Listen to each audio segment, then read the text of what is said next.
Gente, eu vou postar mais um vídeo hoje. Eu sei que tá um pouquinho clarinho aí porque eu mudei. Mas o meu pai tá roncando, vocês estão ouvindo? Aproveita que ele tá dormindo, vou fazer uma trollagem com ele.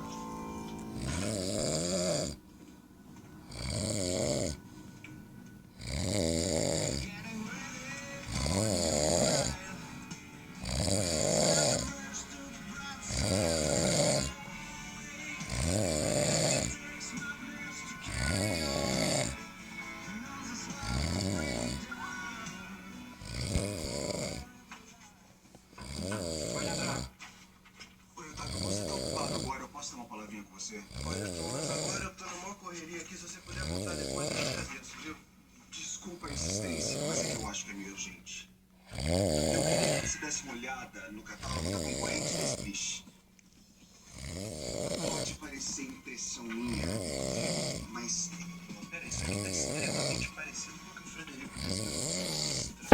Estranho, não sei agora. Às vezes o... vai procurar em outro lugar, mas você sabe onde. Eita.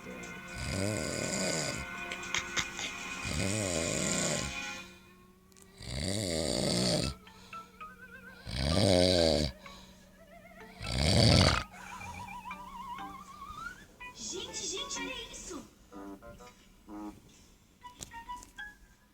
Essas pegadas, elas vão diretamente Espero que tenham gostado, gente. Eu acho que eu vou gravar mais e vou fazer uma pegadinha com ele. Nem eu. Mas essas pegadas são de um pé pequeno, não? Não me parece os pés de um adulto, hein? Mas tem adulto que tem pé pequeno. Por exemplo, a Gente, minha. tchau. Espero que tenham gostado. Isso é muito legal. Estou conhecendo o corpo solado. Sabrina, me empresta com essa roupa, por favor. Eita, nojo, pai. Peidou. Quem quer que tenha roubado essa Eita, nojo.